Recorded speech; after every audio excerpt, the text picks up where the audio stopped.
주시는 하나님 말씀 사도행전 16장 9절 10절. 오늘 야고보서 강의를 잠깐 멈추고 우리 선교 보고가 있었기 때문에 우리 사도행전 16장 9절 10절 하나님의 말씀 우리 한 목소리로 같이 읽도록 하겠습니다. 한 목소리로 같이 읽습니다. 하나님의 말씀입니다. 밤에 환상이 바울에게 보이니 마게도냐 사람 하나가 서서 그에게 청하여 이르되 마게도냐로 건너와서 우리를 도우라 하거늘 바울이 그 환상을 보았을 때 우리가 곧 마게도냐로 떠나기를 힘쓰니 이는 하나님이 저 사람들에게 복음을 전하라고 우리를 부르신 줄로 인정함이러라. 아멘. 앉아 주시기 바랍니다. 하나님 말씀입니다. 이 시간 우리 김광진 집사님 나오셔서 우리 온두라스 선교 간증으로 하나님께 영광 돌리겠습니다. 오늘 김광진 집사님 기도인지 제가 몰랐는데 오늘 김광진 집사님의 주일이네요.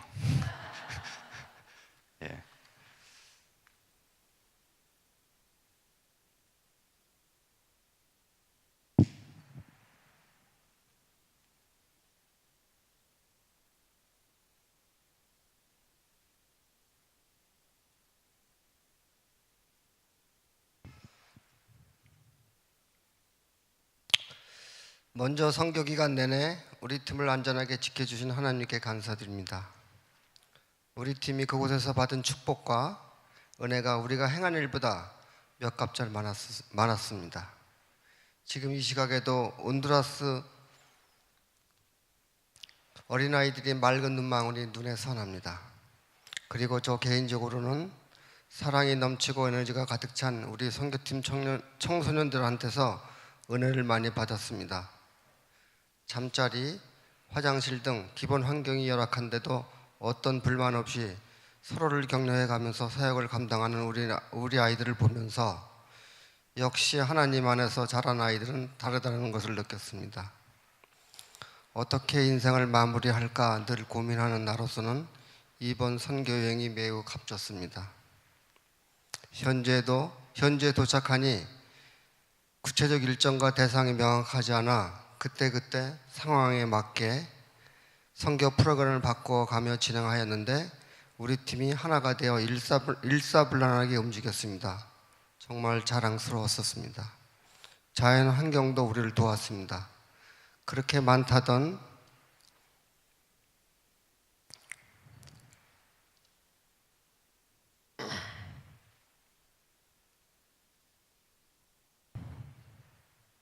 모기도 별로 없었고 비도 사역이 끝난 다음 밤에나 왔습니다. 빈민촌의 교회는 아까 보신 것처럼 베네다판으로 벽을 세우고 여기에 양철로 지붕을 얹어 만든 30편 정도의 크기였습니다. 낮에는 이곳에서 아이들을 대상으로 땅바닥에 종이를 대고 크레용으로 색칠하는 수업을 진행하였습니다.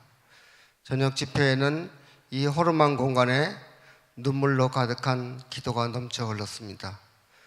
우리 선교팀과 현지 사람들이 손을 잡고 끼안고 하나가 되어 스페인어로, 영어로, 우리말로 폭발하는 음성과 함께 눈물을 흘리면서 기도하는 장면은 정말로 은혜스러운 광경이었습니다. 그 시간 그곳은 좁은 공간에서 많은 사람들이 꽉 채워져 있기 때문에 무더움과 서로의 땀 냄새가 퍼져 있는데 이를 전혀 느끼지 못하고 성령이 충만한 천국이었습니다. 우리가 준비해간 프로그램을 다 하지 못한 것과 고아원을 가보지 못한 것이 못내 아쉬웠지만 그것도 하나님의 섭리라 굳게 믿습니다. 평소에 나는 이렇게 일상생활을 반복하면서 살다가 의미 없이 죽는 것이 아닌가 하고 가끔 자문해 보기도 합니다. 어려운 남을 도우면서 하나님의 복음을 전하며 사는 것이 예수님께서 행하신 진리인 줄 알면서 실제로 행하면서 사는 것이 쉽지 않았었습니다. 실천하는 믿음이 더 값지다는 것을 깨달았습니다. 앞으로 망설이지 말고 해야겠다고 결심합니다. 마지막으로 감사한 말씀을 전하고 싶습니다. 먼저 선교 여행을 할 수 있는 시간과 물질 그리고 마음 주신 하나님께 감사드립니다. 사랑과 은혜를 준 것보다 내가 받은 것이 더 많은 온두라스 선교지에 미안하기도 하고 하면서 감사 마음 전합니다. 우리 선교팀이 나이에 상관없이 하나의 마음과 하나의 몸이 되어서 무사히 선교를 끝낼 수 있음에 감사드립니다. 우리 팀이 협력하여 선교를 아름답고 알차게 해준 우리 팀과 협력하여 선교를 아름답고 알차게 해준 텍사스 달라스 레인보우 팀에게도 감사드립니다. 마지막으로 후원해 주시고 기도해 준 이 자리에 계신 모든 성도님들께 감사드립니다. 감사합니다.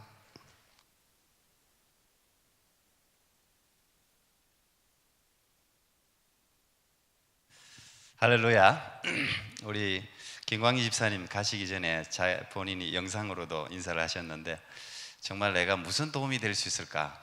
이제 그렇게 가기 훈련 받을 때는 그렇게 말씀하셨는데 막상 선교를 가서는 가장 많은 일을 하신 것 같아요. 사진도 찍으시죠. 물품 챙기랴, 뭐 애들 운전까지. 그 아주 운전이 굉장히 그 스틱이기 때문에 아무나 운전할 수 없고 굉장히 열악한 운전까지도 감당하셨는데 참 21명이 어찌 그러면 한 명도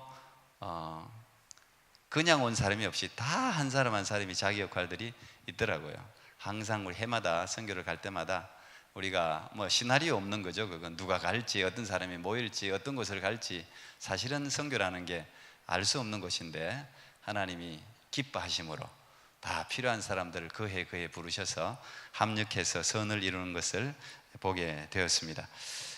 올 혼두라스, 멕시코도 사실은 많은 사람들이 위험한 곳이다. 또 사실 실제로 안전하지 않고 뭐 멕시코나 혼두라스나 마피아들이 정말 득세하는 곳이고 정치가 불안정하고 전염병이 돌고 이제 이런 여러 우려가 있었지만 우리가 다니는 선교지는 전혀 그렇지 않았고 물론 그 나라의 상황들은 어려웠지만 그걸 통해서 아이들이 또 아이들과 소통하는 그런 참 좋은 유익을 얻었습니다. 선교의 유익이 굉장히 많이 있는데 가장 아마 큰 유익은 아이들은 아이들대로, 청년들은 청년들대로, 어른들은 어른들대로 자신의 인생을 한번 돌아보게 되는 것, 그게 선교가 우리에게 주는 가장 큰 유익 중에 하나가 아닌가 그런 생각을 했습니다. 아이들에게 백문이 불여일견이라고 아무리 말을 해도 아이들이 알아듣지를 못합니다. 그런데 이 선교를 통해서 저는 참 감사하더라고요. 제가 진짜 초등학교 다닐 때 그 모습이 거의 그대로 있어요. 그대로. 저희들도 구멍가게를 하나 했는데 이렇게 구멍가게 모습이 어쩜 그렇게 똑같아요. 딱 똑같더라고요. 그래서 마침 저희 딸도 2명이나 같이 갔기 때문에 봐라, 이게 아빠가 살았던 거예요. 딱 초등학교 이 모습으로 살았다. 교육하기가 너무 좋은 거예요. 저희들이 뭐 아주 정말 부족한 건데 어쨌든 선물을 좀 많이 못 사간 게 너무 아쉬워요. 학용품 이런 게. 근데 어쨌든 나누어 줄 때 그것 때문에 아이들이 뭐 모일 수도 있죠. 뭔가를 준다고 하면 아이들이 모일 수도 있지만 꼭 그것 때문은 아니고 하나님께서 부르셨는데 우리가 한국 전쟁 끝나고 미군들 쫓아다니면서 김미 초콜릿 제가 그 이야기를 그냥 지나가면서 했는데 우리 선진이가 지난주 간증할 때 그 이야기를 하더라고. 너 그거 어떻게 알아서 그랬더니 아빠가 이야기해 줬다는 거예요. 역시 현지 교육이 이렇게 중요하구나. 우리가 실제로 그랬잖아요. 근데 지금 그 나라가 딱 그렇죠. 이렇게 뭐든지 그래서 뭐 브라질이든 중남미는 차창 문을 내리지 말라 그런 말을 하기도 하는데 안전 때문에. 그러나 그들의 영혼이 참 순수하고 특별히 저는 그곳에 가서 정말 감사했습니다. 우리나라하고 정말 한 40년 정도 경제력이나 문화력이나 이런 부분에서 차이가 나는데 여러분 대한민국 한강의 기적 그냥 하는 말이 아니죠. 정말 대한민국이 오늘 저렇게 세계 175개국이 넘는 그 수많은 나라 중에 지금 선두 탑 10에 들어간다는 것은 이건 기적입니다. 기적이에요. 물론 한국인들의 근면 성실 이게 기본적으로 바탕이 되었지만 우리 뭐 지도자들 대통령들 뭐 다 하나도 칭찬 듣는 대통령이 없다고 부패했다고 하지만 저는 생각해 보면 한 명 한 명이 딱 그 시대에 맞는 대통령이 다 섰어요. 그래서 이렇게 다 이끈 거예요. 어쨌든 간에 하나님의 특별한 은혜라고 저는 생각합니다. 다 지금 온두라스가 40년 지나도 한국처럼 될까?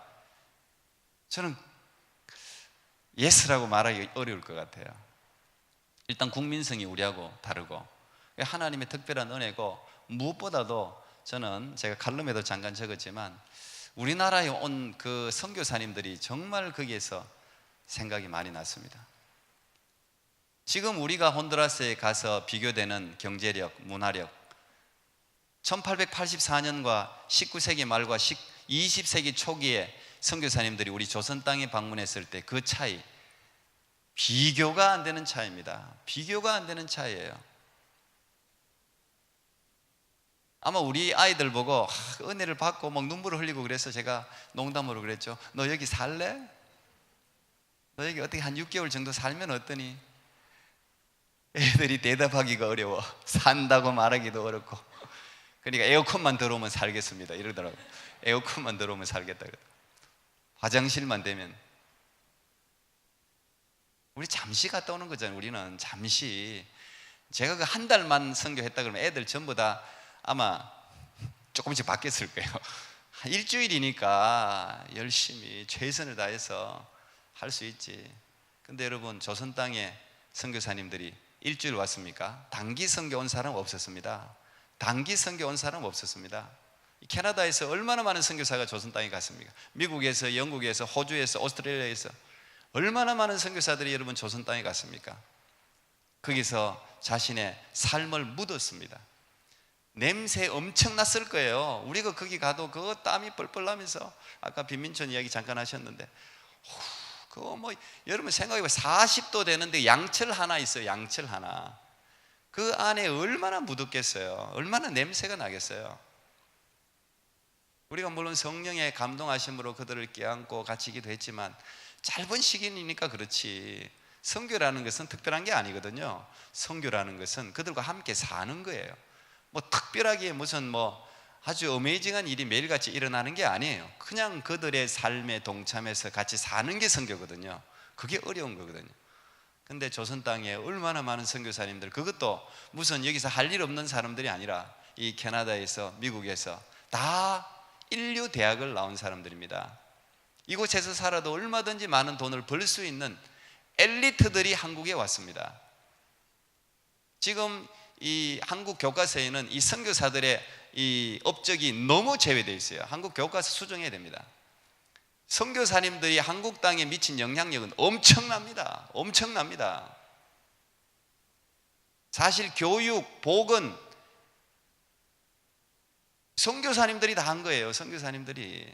지금도 온두라스 땅에 우리 박명하 선교사님 사실 엄청난 사역을 하죠. 그 아이들을 계몽시키는 거, 사실 이 교육이, 오늘 또 이 교장 선생님 마치 와 계신데, 교육이 엄청난 거거든요. 100년지 대계입니다. 교육은 금방 효과가 드러나진 않아요. 그러나 우리나라에 이 선교사님들의 교육이 있었기 때문에, 정신혁명이 있었기 때문에 깨어난 거예요. 지금 미셔너리들, 선교사님들이 세계 곳곳에서 하는 가장 중요한 일 중에 하나가 교육입니다. 이 혼두라스 우리 박명하 선교사님도 초등학교 세웠죠. 중학교 세웠죠. 고등학교 세웠죠. 지금 거기서 한 140명 정도가 공부를 하고 있죠. 우리 교회에서 협력하는 미얀마의 우리 조영성 선교사님도 마찬가지. 고아원 세웠죠. 유치원 세웠죠. 초등학교 세웠죠. 그 아이들에게 무상으로 교육을 시키는 거예요. 장학금을 받아서. 그래서 우리가 후원하는 이 재정적인 후원은 굉장히 중요한 거예요. 우리가 할 수 있으면 후원해야 된다고 생각합니다. 그 나라의 미래를 결정할 수도 있으니까. 참 우리나라가 감사할 게 많고 정말 참 감사하더라고요. 진짜 감사한 일이, 이걸 보면서. 여러분 다 기도해 주셔서, 기도 제목도 제가 전체 기도 제목을 이렇게 보니까 다 응답받았더라고요. 우리 주희가 마지막에 발을 좀 삐어가지고 무사히 귀국하게 해달라는, 발 인대가 늘어났다 그러던데, 그거 하나 빼고는 다 응답받았어요.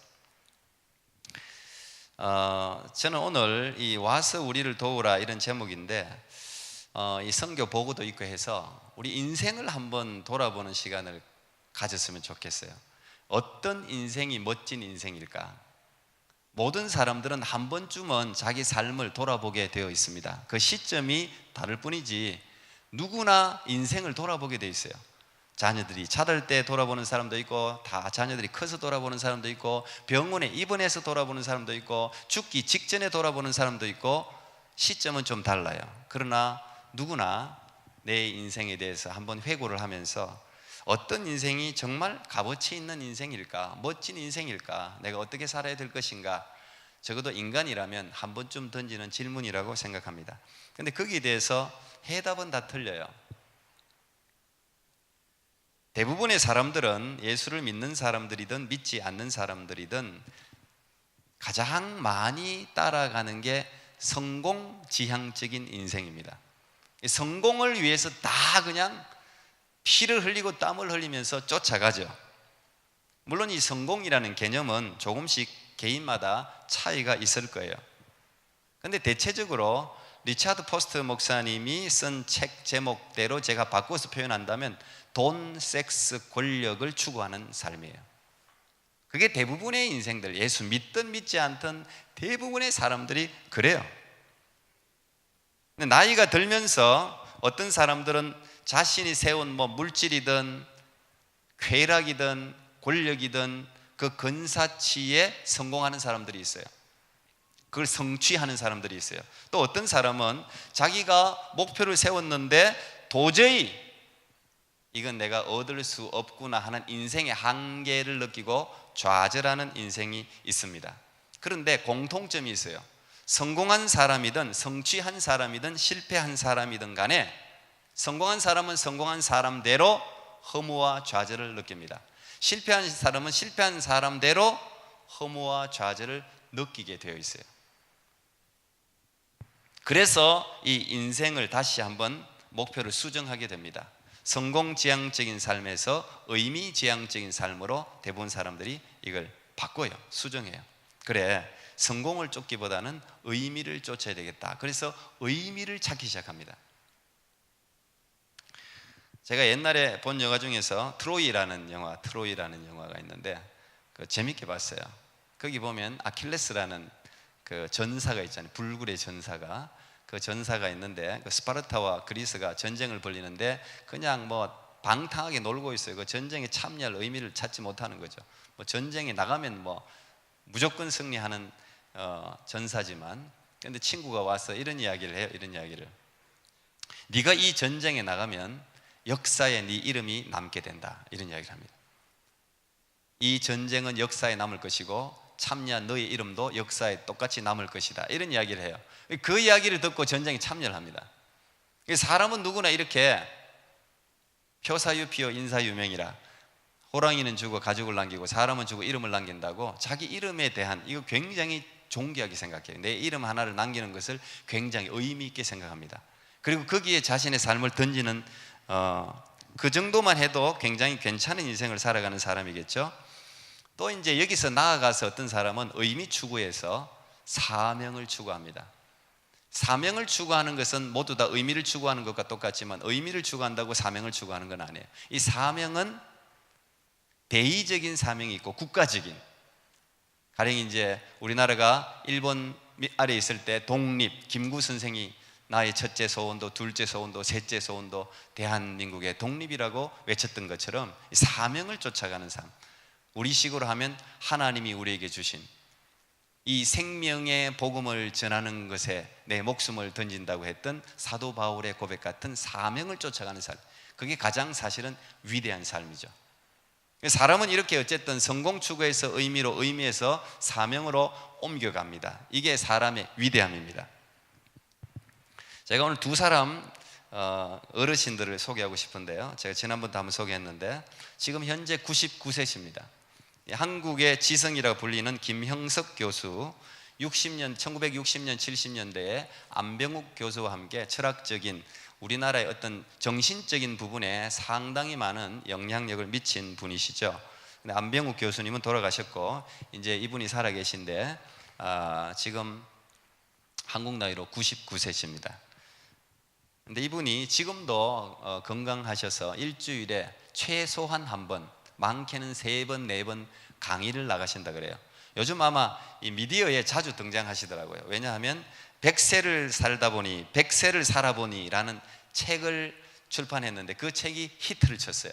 굉장히 많이 팔리면서 이분 강의 요청이 많아서 미디어에도 많이 나오시던데, 제가 홈페이지에 어제 올려놨습니다. 1시간 20분짜리 강의인데 여러분 꼭 한번 들어보시면 좋을 것 같아요.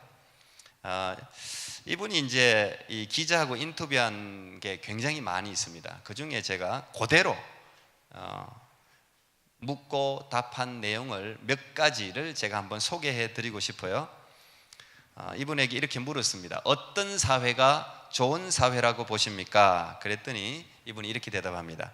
미국, 영국, 독일, 프랑스, 일본 같은 나라가 세계를 이끌어 가는데 그 나라들의 특색 가운데 하나는 국민의 70 내지 80%가 독서를 많이 한다는 겁니다. 그걸 못하는 나라는 정신적인 영도력을 못 가집니다. 남미를 여행해 보면 우리가 간 온두라스도 마찬가지죠. 책 읽는 사회가 아닙니다. 아시아에서 독서하는 나라는 일본밖에 없습니다. 우리나라가 조금 쫓아가긴 하지만 아직 한참 멀었습니다. 문화에 참여하는 국민이 많아야겠다는 생각을 합니다. 한국은 큰 나라가 아니기 때문에 정치보다 문화로 가야 한다는 생각을 해왔습니다. 교육은 콩나물에 물 주기와 같습니다. 물을 안 주면 말라버립니다. 그렇다고 물에 담가 놓으면 썩어버립니다. 대학으로 끝난다고 하면 그걸로 마르는 것이고 50대에 끝난다면 거기서 말라버립니다. 콩나물 물주기는 죽을 때까지 계속되어야 합니다. 이렇게 이야기를 했어요. 좋은 사회는 독서하는 사회라는 거예요. 저도 온두라스에서 설교할 때 책을 읽으라고, 책을 읽지 않으면 절대 선진 국가가 될 수가 없어요. 말을 했는데, 두 번째는 이런 질문을 했습니다. 100년 가까이 살아보니 느낌이 어떠십니까? 지금 이제 딱 거의 100세 다 되셨는데 어떠십니까? 이렇게 여쭈었더니, 오래 살아보니 더불어 살았던 때가 행복했던 것 같습니다. 내가 남겨준 것이 쌓여서 역사가 되고 하는 것 같아요. 다른 사람의 짐을 내가 대신 져준 기억이 행복하게 오래 남습니다. 젊은이의 고민을 대신해주고 기독교의 고민, 정치가의 고민을 내가 대신 생각해 보았을 때 같은 경우죠. 사랑이 있는 고생은 의미 있게 남는다고 할까요? 그러니까 나이 들었다고 후회할 것도 없고 인생이 다 갔다고 안타까워할 것도 없습니다. 아직 누군가를 위해서, 사회를 위해서 일할 수 있는 사람은 창조적일 수 있습니다. 이런 이야기를 했습니다. 세 번째 질문은 불교와 기독교의 차이가 무엇이라고 생각하십니까? 이제 이런 질문을 했는데 이분이 이렇게 대답했습니다. 석가와 예수의 차이는 한 가지입니다. 석가는 현실 세계의 정치, 경제, 질병, 가난으로 고생하는 사람에게 공감했으나 그들의 삶에 깊이 동참하지는 못했습니다. 예수는 로마 시대에 살면서 버림받은 사람에게 들어가 정의와 사랑을 함께 실천했습니다. 석가는 사랑은 있었지만 정의는 없었습니다. 예수는 우리를 사랑했기에 십자가를 질 수밖에 없었던 겁니다. 그래서 진정한 크리스찬은 사회를 떠나서는 안 됩니다. 이제 그런 이야기를 했습니다. 그러면서 본인이 철학자잖아요. 유명한 철학자입니다. 독일에서 철학을 공부했고, 근데 철학이 인간에 대해서는 이야기를 잘 해주는데 인간이 처한 문제는 해결을 못한다는 거예요. 자신도 철학에서 문제 해결을 못 받았다는 거예요. 안병욱 교수도 그랬다는 거예요. 그분이 늦게 예수님을 믿었다고 하는데 제가 잘 모르겠어요. 그러면 종교가 이 인간의 문제를 해결해 주느냐? 그것도 못한다는 거예요. 인간의 문제의 해결은 저는 그 답을 예수님에게서만 찾았습니다. 이런 대답을 했습니다. 그래서 그분은 종교를 신망하지 않고 예수를 찾는다, 마치 간디 같은 말을 했는데요. 그리고 꼭 묻는 질문이 있죠. 어떻게 하면 그렇게 건강을 유지하실 수 있습니까? 우리 모두가 듣고 싶어하는 그런 질문인데 이분이 이렇게 대답했어요. 오래 사신 분들 살펴보면 공통점이 있습니다. 첫째는 욕심이 적다는 것이고, 둘째는 일을 잘한다는 것입니다. 일을 사랑하는 사람은 건강합니다. 80이 넘어서도 일하는 사람은 다 건강합니다. 그렇게 말하면서 인생의 황금기는 60대에서 75세까지가 가장 황금기입니다. 그랬어요. 황금기 계신 분들 많죠. 진짜 이제 골든 타임을 사시는 거예요. 근데 이 60대에서 75세까지가 황금기인데 이 황금기는 80, 90까지도 유지될 수 있대요. 그런데 이 황금기가 오기 위해서는 50대에 준비해야 된다 그러더라고요. 저는 이제 준비해야 되는 거죠. 50대에 설계를 끝내야 된대요. 그래야지 60대, 75세까지가 황금기가 된다는 거예요. 50대까지는 애들 키우고 뭐 한다고 자신에게 투자할 시간이 없어요. 근데 60대부터는 자기 자신에게 투자할 수가 있다는 거예요. 이분이 60세 넘기기 전에 반드시 해야 할 3가지를 말하라면, 첫째는 무엇이든지 반드시 공부하라는 거예요. 공부해라. 두 번째는 과거에 못했던 취미 활동을 꼭 해라. 우리 심 집사님은 진짜 교과서대로 한 거예요. 색소폰을 60대 배우셨잖아요. 지금 이제부터 잘 나가실 거예요. 예. 세 번째는 수입 같은 거 생각하지 말고 무조건 일해라. 그 중에 봉사하는 삶이 가장 행복한 삶이다. 이런 이야기를 했습니다. 무엇보다 마지막에 이런 말씀을 하시던데 저 마음이 좀 오더라고요. 무엇보다 더불어 함께 일할 수 있는 친구가 참 중요하다. 70세를 넘기면 더구나 더 그렇다. 그래서 이분은 혼자 있으면 애인을 사귀라 뭐 이런 이야기도 많이 해요. 한 분 더 소개할게요. 지미 카터 전 대통령이 75세에 쓴 짧은 자서전 나이 드는 것의 미덕이라는 책이 있습니다. The Virtues of Aging이라는 이 지미 카터, 제가 캐나다 올 때 이거 산 책이에요. 그러니까 이게 1999년에 내가 보니까 적었더라고요. 그때 이분이 75세였습니다. 75세에 나이 드는 것의 미덕이라는 책을 적었는데, 저도 이 캐나다 오기 전에 벌써 이걸 나이 드는 것에 대해 상당히 많이 생각하고 준비를 했는데 글쎄 모르겠습니다. 이 책은 은퇴를 어떻게 준비해야 할지, 은퇴 후에 어떤 일을 할 수 있는지에 대한 자신의 경험과 함께 기록한 책인데, 이 책에서 좀 많이 언급하는 게 자기 어머니예요. 이 어머니는 55세의 남편과 사별했어요. 근데 사별하고 난 이후에 더 열정적인 삶을 살았다는 거예요. 자기 어머니는 항상 봉사활동을 늘 했고 70세에 가까운 나이 68세에 새로운 봉사하기 위해서 새로운 걸 배워가지고 인도에 가서, 인도가 굉장히 열악한 나라거든요. 인도에 가서 2년이나 봉사했어요. 그리고 이 어머니는, 자기 어머니는 항상 85세 때도 새롭게 펼쳐질 모험을 기대하면서 매일 아침 눈을 뜬다, 그런 말을 자주 해요. 나는 또 내일 또 새롭게 펼쳐질 모험을 생각하면서 흥분되는 마음으로 눈을 뜬다는 거예요. 세상에 85세야. 그래서 이분이 은퇴 후에 이 나이 든 것의 미덕을 어머니에서 영감을 많이 받았다, 그런 이야기를 했어요. 이 책 마지막 센텐스가 굉장히, 제가 어제 설교 준비하면서 제 카톡에 딱 이 말을 적었는데 마지막 딱 문장이에요. 책 끝난 문장인데 이렇게 끝냈어요. 후회가 꿈을 대신하는 순간 늙기 시작한다. 우리가 보통 인생을 살아가면, 저도 참 그런 경우가 있는데, 내가 지금까지 뭐 했나? 벌써 내가 60이 됐는데 70이 됐는데 뭘 했나? 근데 이건 이제 늙은 거예요. 벌써 이제 이러면 후회가 꿈을 대신하는 순간, 늙은이들은 꿈을 꾸리라 그랬잖아요. 성령 임하면 늙은이들은 꿈을 꾸리라, 성경이 그렇게 이야기했잖아요. 예수 믿는 사람은 항상 꿈이 있는 사람이에요. 그게 신앙의 힘이에요. 그게 신앙의 힘. 우리는 언제나 꿈을 꿔요. 죽을 때도 꿈을 꾸는 사람이, 이게 예수 믿는 사람이에요. 영원 내세가 있잖아요. 하나님의 나라가 있잖아요. 이 꿈을 꾸는 거예요. 그리고 그 하나님의 나라에 헌신하는 사람이 이 예수 믿는 사람이에요. 이게 위대한 신앙의 힘이에요. 그러니까 항상 꿈꾸는 거예요. 그러니까 늙지 않는 거예요. 나이는 숫자에 불과한 거죠. 이 책 내용 중에 이 우리 지미 카터 대통령은 대통령 내려오고 난 뒤에 자기 고향으로 돌아가서 성경 주일학교 교사로 한 걸로 유명하잖아요. 암도 걸렸었는데 암도 치유되고 막 지금 연세가 이렇게 많으신, 지금 94세인가 그래요. 지금 지미 카터 94세인가 그런데, 그 책 중에 주일학교 아이들에게 성경을 가르치다가 풀어놓은 그 장면이 있는데, 이게 전도서 11장 4절 말씀이에요. 이런 말씀입니다. 풍세를 살펴보는 자는 파종하지 못할 것이요 구름만 바라보는 자는 거두지 못하리라. 자기가 이 말씀을 아이들에게 가르치려고 하다가 딱 걸렸대요. 왜냐하면 이 지미 카터가 농부거든요. 사업도 농부, 농사 기계 파는 사업을 했었거든요.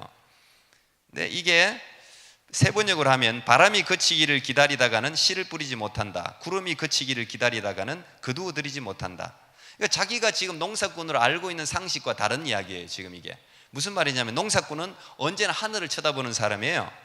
구름과 바람을 늘 살피면서 씨를 뿌리고 추수하고 하는 사람이 농사꾼인데, 이 성경 말씀은 다르단 말이에요. 지금 하늘과 구름만 쳐다보고 있다가는 추수도 못하고 파종도 못한다. 이게 무슨 말이지? 자기가 묵상을 하다가 이 성경 전도서의 저자 하나님이 무엇을 이야기하려고 하나, 이 의미를 묵상하다가 본인이 아이들에게 이렇게 설명을 했다 그래요. 제가 그대로 읽어드릴게요. 이 말은 어떤 말이냐? 지나치게 걱정하지 말라. 기회를 잡아라. 완벽한 상황이 준비될 때만을 기다린다면 결국 불확실하고 축소된 삶을 살게 될 것이다. 실패의 가능성은 언제나 존재한다. 실패란 고통스럽고 실망스러운 것이다.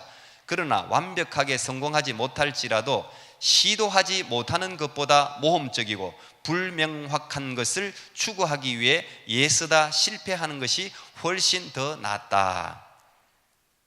자기가 이 말씀을 묵상하고 난 뒤에 주 상원 의원에 출마를 결심하고 출마했다고 합니다. 확실하지 않지만 국가를 위해서 헌신하겠다고. 그래서 결국은 39대 대통령까지 하죠. 무엇이든지 준비하는 것은 좋은 일이에요. 저도 이제 이 말씀을 보면서 또 도전을 받는데, 저는 사람들이 너무 준비 없이 그냥 막 달려가는 것에 대해서 너무 그런 걸 많이 봐가지고 항상 준비해야 된다. 어릴 때도 준비하고 항상 준비해야 된다. 이 준비를 굉장히 많이 강조했는데, 사실 제가 준비하다가 놓친 게 참 많아요. 지금 이렇게 참 많아요. 어느 정도 준비가 됐으면, 이 준비하는 건 좋은 일이지만 지나치게 조심해서 완벽한 조건만을 기다린다면 정말 많은 기회를 우리는 잃어버리게 될 거예요. 성경을 보면 아브라함도 마찬가지예요. 아브라함이 믿음의 조상인데 갈대 우르를 떠나라고 했을 때 지금 우리가 이민 오는 거하고는 비교도 안 됩니다. 이건 죽음을 상징합니다. 그런데 아브라함이 뭘 준비하고 떠났습니까? 아니에요. 준비된 건 하나도 없어요. 만약에 아브라함이 뭔가를 준비를 시작했다면, 하나님이 가라고 한 가나안이 도대체 여기서 거리가 얼마나 될까? 그 땅의 문화는 어떤 곳일까? 그 땅에 내가 살 집은 있는가? 그 기후는 어떻게 되는가? 이런 정보를 수집하고 그 땅에 나를 또 후원할 사람들은 있는가? 이런 걸 조사를 했다면 아브라함은 결코 갈대 우르를 떠날 수 없었습니다. 믿음의 조상이 될 수 없었습니다. 오늘 사도 바울도 마찬가지예요. 사도 바울도 완벽한 조건을 갖춘 상태에서 선교하려고 했다면 그는 오늘 이 성경의 저자가 될 수 없었습니다. 단지 와서 우리를 도우라, 와서 우리를 도우라는 그 마게도냐인 환상과 함께 이것이 성령의 음성이라는 것을 확신하고 아시아에서 유럽으로 그냥 건너갔어요. 뭘 준비돼서 건너간 게 아니에요. 그게 유럽에 자기를 도울 사람이 있는지 확인하고 전화해보고 건너간 게 아니에요. 이것이 하나님의 뜻임을 확신하고 무작정 건너갔어요. 그 첫 성이 어디였습니까? 빌립보였습니다. 근데 이 빌립보에서 감옥에 갇히잖아요. 근데 그 빌립보에 누가 있었습니까? 자주장사 루디아라는 아주 신실한 여자를 만납니다. 그리고 거기서 귀신을 쫓아내고 그 깊은 감옥의 간수 온 가정이 구원받게 하는 기적을 일으키고, 수많은 기적이 사도 바울을 통해서 일어나죠. 수많은 낙심한 생명들이 바울을 통해서 생명의 말씀을 듣고 소망을 가지고 일어나는 역사를 그가 체험하게 됩니다. 이 시나리오가 없는 거죠.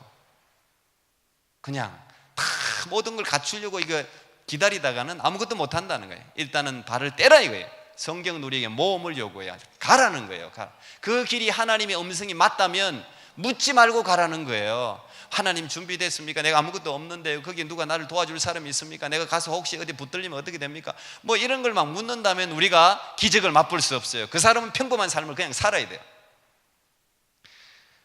어쩌면 짧은 단기 선교도 그런 상황을 연습하는 일정이 아닌가 생각합니다. 아까 우리 김광 집사님 말씀하신 것처럼 우리가 플랜을 짜갔지만 플랜대로 된 게 없어요. 선교지 상황이 수시로 바뀌기 때문에 폭우가 쏟아지기도 하고 뭐 물이 나오다가 그냥 그 동네 그냥 비만 내리니까 그냥 물을 끊어버리더군요. 물을 끊어버리고 전기도 나가버리고 뭐 이런 상황이 있으면 우리가 하고 싶은 일도 못하는 거예요. 그때마다 역사하는 성령의 음성에 민감해요. 사실은 그래서 이 지도자가 굉장히 중요합니다. 선교지에서는. 그래서 제가 가면 괜찮다고 하는 게 그냥 하는 말이 아니고 이 영적 지도자가 굉장히 중요해요. 아무것도 하는 일이 없는 것 같아도 순간순간 판단이 굉장히 중요해요. 제가 선교를 하면서 경험한 거 아주 중요합니다. 순간순간 성령의 음성에 민감하게 반응해야 돼요. 그리고 그걸 분별해야 돼요. 하나님의 역사를 경험하는 것이 선교의 매력이기도 합니다. 그때 그런 경험을 통해서 아이들이 배우는 거예요. 교과서로 배우는 게 아니고 그 현장에서 배우는 거예요. 이건 돈으로 살 수 없는 거예요. 우리가 이번에 혼두라스 선교 가는데 여러분 2만 불 넘게 들었습니다. 2만 불 넘게 들었어요. 사실 돈 엄청난 돈이죠. 우리 교회 지금 재정도 지금 어려운데, 그러나 2만 불 이상의 가치가 있는 거예요. 이 아이들 한 명 한 명의 인생에 어떻게 적용이 되고 그들의 삶을 인도할지는 왜 아무도 몰라요. 보이지 않는 유산이에요. 근데 선교지에서 아이들이 하나님의 역사를 경험하는 거예요. 그건 시나리오가 없어요. 뭐 이렇게 하면 저렇게 하겠지, 그런 게 없어요. 그냥 성령의 음성에 민감하게 따라가다 보면 내 계획보다 더 위대한 하나님의 계획을 발견하게 되는 것이죠. 그리고 하나님의 일하심을 경험하게 되는 거예요. 여러분, 저는 이번 선교에서 금요일도 이야기했지만 곳곳에서 멕시코에 가도 그렇고 어디 가도 그렇고, 그래서 제가 참 어려워요. 힘들어요. 왜? 와서 우리를 도우라는 소리가 너무 많이 들리니까 우리 여건은 참 그래서 이번에 선교제 가서 제가 우리 교회 부흥을 위해서 기도해요. 정말 여러분 부흥해야 돼요. 여러분 전도하십시오. 더 많은 일을 해야 되잖아요. 그리고 감동적으로 예배를 드리세요. 정성껏 드리세요. 정성껏 눈물 있는 예배를 드리세요. 하나님이 그걸 아신다니까요. 하나님이 여러분의 태도를 아신다니까요. 여러분의 마음을 아세요. 진짜 아세요. 100번 예배 드려도 정말 아무런 생각 없이 드린다면 하나님이 기억하는 예배가 안 돼요. 하나님이 기억하는 예배와 헌신을 해야 돼요. 헌신을. 그 한 번의 헌신과 예배를 하나님이 기억하세요. 그 틀림없이 기억하세요. 그리고 30배, 60배, 100배로 갚아주세요. 하나님이 살아계시니까, 하나님이 살아계시다니까요. 정말 다 와서 우리를 도우라고 하면서, 그래서 저는 입을 막아요. 왜? 내가 입을 벌렸다가 그냥 공수표를 발행하면 안 되잖아요. 한다 그랬으면 해야지. 이번에도 우리 온두라스에 돈을 좀 남겨왔습니다. 제가 일부러 남겨왔어요. 우리 정마리아 선교사님한테 우리 다다음 주에 지저스 캠프 하는데 적은 돈이지만 어려운데 어쨌든 뭐 500불이라도 적은 돈이지만 지원하고, 제가 이리저리 생각한 게 있어요. 선교지에서 충분히 우리가 썼어요. 어쨌든 여러분, 와서 우리를 도우라는 소리가 곳곳에서 들립니다. 사람은 관계적 존재잖아요. 사람 인자, 여러분 이렇게 사람 인자, 이게 다리를 벌리고 있는 형상이라고 말하는 사람도 있고 사람이 서로 의지하는 형상이라고 말하는 사람도 있는데, 어쨌든 이거는 인간이 관계적인 존재라는 것을 우리에게 이야기해줘요. 서로 의지해야 돼요. 서로를 필요로 하는 존재예요. 사람은 사람이 위로해야 되는 거예요. 아무리 개를, 여러분 애완견을 아무리 많이 키워봤자 사실 애완견이 우리를 위로하지 못해요. 여러분들이 영과 어떻게 애완견이 소통합니까? 그냥 내가 그냥 위로를 받는 거예요. 왜냐하면 자식놈들이 개보다도 못하는 경우가 있으니까.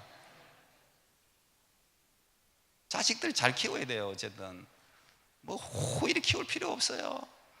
호통치고 제대로 가르치세요. 제대로 가르치세요. 예. 아무리 여러분이 붙고 잘한다고 해서 자식들이 잘 자라는 건 아니에요. 사실 진짜 아이들을 제대로 가르쳐야 돼요. 그게 우리가 해야 될 일이에요. 하나님이 사람을 가장 기뻐하세요. 사람이 하나님이 가장 기뻐하는 존재예요. 왜냐하면 하나님의 호흡을 직접, 하나님의 형상을 닮은 게 사람밖에 없어요. 그래서 이 사람을 돕는 것, 사람에게 소망을 주고 사람의 생명을 일으켜주고 그들을 인도하는 것만큼 보람 있는 일이 없어요. 그게 가장 위대한 일이에요. 사람을 돕는 것.